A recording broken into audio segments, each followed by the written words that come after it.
In the grand halls of a billionaire's mansion, everything looked perfect from the outside: gleaming chandeliers, marble floors, and luxury at every turn.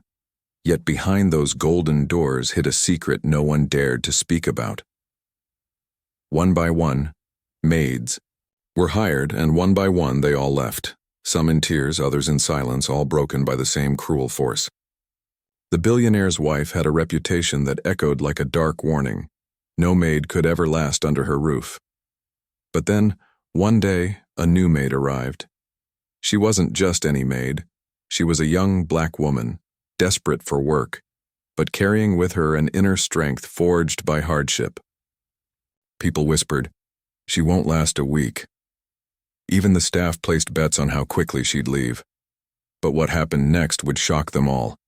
Because unlike the others, this maid didn't just survive, she did the impossible. She stood where no one else could stand. She endured what no one else could bear. And in doing so, she uncovered a truth buried deep within the mansion. A truth that would not only change her life, but shake the entire household to its core.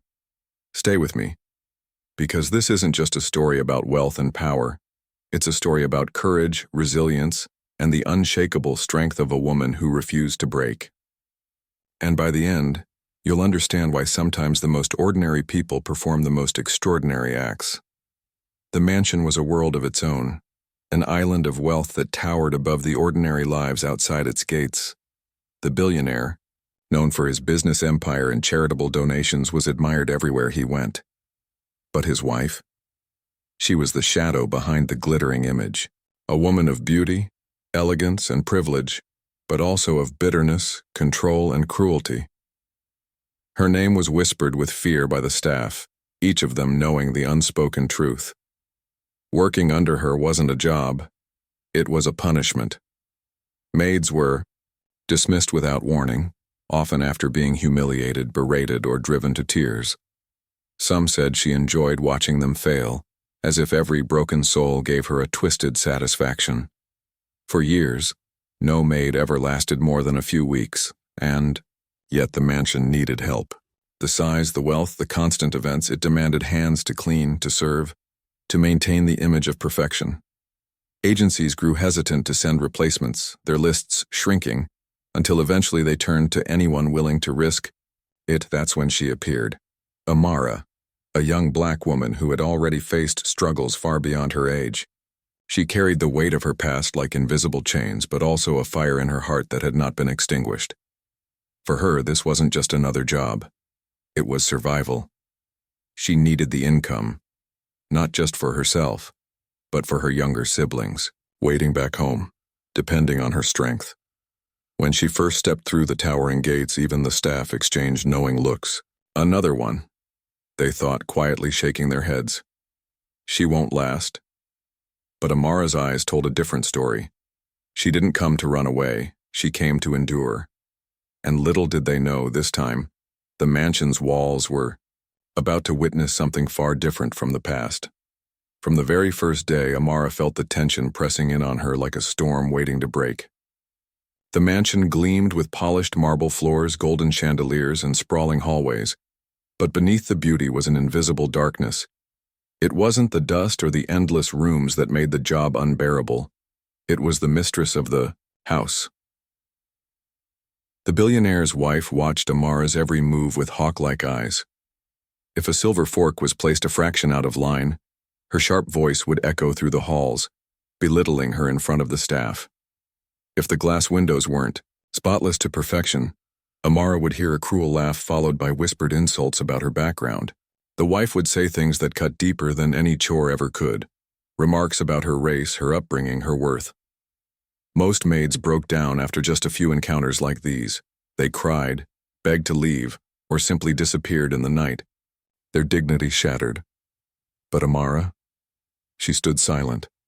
Not because she didn't feel the sting, but because she had no choice. She carried the weight of her siblings on her back. Every cruel word she endured was fuel, a reminder that failure wasn't an option. Days turned into weeks. The wife tried harder to break her spirit. She gave impossible tasks, scrubbing the massive garden fountain by hand, ironing dozens of gowns until dawn, cleaning up after extravagant parties where the guests treated the staff as invisible shadows. Yet no matter how exhausting, Amara completed every task. Her hands blistered, her body ached, but her spirit refused to bend. And, slowly, something unusual happened. The staff who had once dismissed her as another maid doomed to fail began to notice. Amara's quiet strength was different. She didn't talk back, she didn't complain, and she didn't crumble. Instead, she worked with a quiet dignity that even the cruel wife couldn't fully destroy. But the more Amara resisted breaking, the more furious the wife became. To her, it wasn't just about housework, it was about control. And seeing a young black woman stand tall despite her cruelty made her blood boil. She began plotting ways to humiliate Amara publicly, to remind her of her place. What Amara didn't realize was that the walls of this mansion held secrets, and her resilience was about to collide with truths that would shake not only her world, but also the billionaire's himself. The breaking point came one late evening, during a grand charity gala hosted at the mansion. The halls were filled with laughter, crystal glasses clinking, and the rustle of gowns worth more than Amara could ever dream of. She was ordered to serve silently in the background, her presence meant to be invisible, yet always ready to clean up a mess at a snap of the wife's fingers. But the wife had something else in mind that night. Surrounded by wealthy guests, she saw her opportunity to finally break Amara once and for all. With a cruel smile, she accidentally knocked over her wine glass, letting the dark red liquid spill across the pristine white carpet. Gasps filled the room. The wife turned toward Amara with narrowed eyes and snapped for her to clean it. Right there, in front of everyone. Amara knelt down, scrubbing quickly as whispers rose among the guests. But the wife wasn't finished. She leaned in, her voice loud enough for the crowd to hear, dripping with venom. "You see, no matter how much you work, you'll always be beneath us. People like you don't belong in homes like this, except on their knees." The words cut through the air like a knife. Some guests looked away in discomfort, others smirked as if it were nothing new. For Amara, the world seemed to spin. Her hands trembled on the cloth. Her chest burned with humiliation, but she refused to cry. Not here, not now. And then, a voice boomed across the room. Deep, commanding, and full of anger. It was the billionaire himself. He had been standing just behind the crowd, watching the scene unfold. His sharp eyes had missed nothing. The spilled wine, the cruel taunts, the years of silent abuse that his staff had been too afraid to expose. The room fell silent as he stepped forward, his presence demanding attention. He didn't speak to Amara. He didn't even glance at the guests. His gaze locked solely on his wife. In that moment, everyone knew something had shifted. This wasn't just about spilled wine or harsh words. This was about something deeper, something that had been festering in the heart of this home for far too long. The billionaire's voice cut through the silence, and with each word, the empire his wife had built on cruelty and control began to crumble. For Amara, it was the moment she had unknowingly been waiting for, the moment when truth, long buried under wealth and power, would finally explode into the open. The ballroom stood frozen, every eye locked on the billionaire as he faced his wife. For years, her sharp tongue and cruel behavior had driven away every maid, every worker, every soul who tried to serve in their home. But tonight her cruelty had gone too far. Tonight, she humiliated not just a maid, but a human being in front of the world. With measured calm, the billionaire's voice thundered through the silence.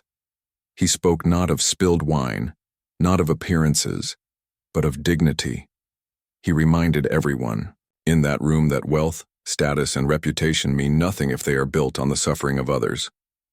His words were not a defense of Amara alone.